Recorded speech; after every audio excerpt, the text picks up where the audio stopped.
புண்ணிய பாப மர்மவிதே வேதாந்த பாஸ்கராய நமஹ. புண்ணியேன கர்மணா புண்ணியः பாபः பாபேன கர்மணா சுகி புண்ணியேன பாபேன துகி வேதாந்த பாஸ்கரः.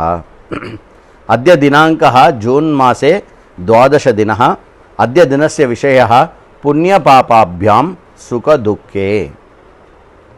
சாதுகாரி சாதுர்பவதி பாபகாரி பாபகாரி பாபகாரி பாபோ பவதி புண்ணியஹ புண்ணியேன கர்மணா பவதி பாபஹ பாபேன என்கின்ற பிருஹதாரண்யக உபனிஷதில் இடம்பெறுகின்ற 4-4-5வது மந்திரம் புண்ணியத்தினுடைய விளைவு பாபத்தினுடைய விளைவை பற்றி பேசுகிறது. சனாதன தர்மத்தில் புண்ணியத்திற்கும் பாபத்திற்கும் பிரமாணம் கேட்பவர்களுக்கு இது ஒரு உன்னதமான மந்திரம். கர்மணாம் பலானி நியதானி பவந்தியேவ சத்கர்மபிஹி கிருதைஹி சத்பலானி பவந்தி பாபகர்மபிஹி கிருதைஹி அனிஷ்டானி பலானி பவந்தி. கர்மம் என்று ஒன்று இருந்தால் அதனுடைய பலம் என்பது நியத்தில் இடம்பெறக்கூடிய ஒன்று. அதை யாராலும் மாற்ற முடியாது. நல்ல கர்மங்களை செய்தால் நல்ல பலன்களும் பாப கர்மங்களை செய்தால் தீய பயன்களும் ஏற்படும். கர்மானுகுணானி பலானி பவந்தி பீஜானுகுணம் பலம் இது பிரசித்தமேவ. கர்மத்தினுடைய பீஜமாக இருப்பது எதுவோ அதற்கேற்றவாறு பலம் இருக்கும் என்பது அனைவருக்கும் நம்ம அறிந்ததே. விதை விதைத்தவன் வினை விதைத்தவன் வினை அறுப்பான் என்ற சொல்லுக்கு இணங்க.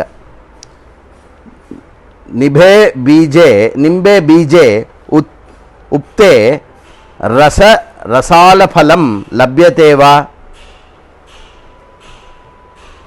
வேப்ப மரத்தினுடைய பீஜத்தை புதைத்த பின்பு அதிலிருந்து பழங்கள் தோன்றுகின்றதை எதிர்பார்க்க முடியுமா?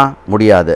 ரசால பீஜேன உப்தேன நிம்பபலா நிரீக்ஷமானமபி அயுக்தமேவ கலு.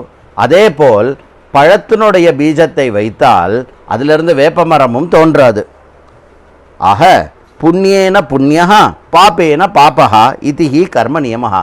அதனால் கர்மத்தினுடைய நியமம் என்னவென்றால் இந்த உதாரணத்துக்கு இணங்க புண்ணியத்தை புதைத்தால் புண்ணியமான பலன்கள் ஏற்படும், பாபத்தை புதைத்தால் பாபமான பலன்களே இடம்பெறும். இதுதான் நியதி. அஸ்மின் ஜன்மனி கஷ்டித் சுகி சேத் தத் தஸ்ய பூர்வார்ஜித புண்ணிய கர்மணா பலம். இந்த ஜன்மத்தில் ஒருத்தன் சுகித்து வாழ்கிறான் என்றால் அவன் பூர்வ ஜன்மத்தில் அவன் விதைத்த புண்ணிய கர்மங்களே காரணம். அந்யஹா துக்கி சேத் தஸ்ய பாபகர்மான்யேவ காரணம். மேலும் மற்றவர்கள் துக்கமாக இருப்பதற்கு காரணம் என்னவென்றால் அவர்கள் பாபகர்மத்தை விதையாக விதைத்திருக்கிறார்கள்.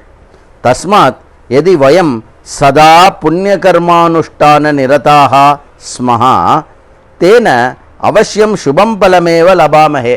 அதனால் நாம் நிரந்தரம் எப்பொழுதும் நல்ல கர்மங்களையே புண்ணியமான கர்மங்களையே செய்தபடி இருந்தோமேயானால் நல்லதே நமக்கு நடக்கும். மாணவைஹி சதா புண்ணியசீலைரேவ பாவ்யம். மனிதர்கள் அனைவரும் எப்பொழுதுமே புண்ணிய கர்மங்களில் ஈடுபட்டு இருக்க வேண்டும். ந கேனாபி காரணேன விவேகிபிகி பாபாச்சரணம் கர்த்தவ்யம்.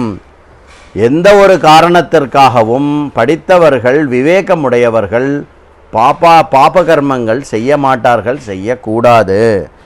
ஓம் புண்ணிய பாப மர்மவிதே வேதாந்த பாஸ்கராய நமஹ.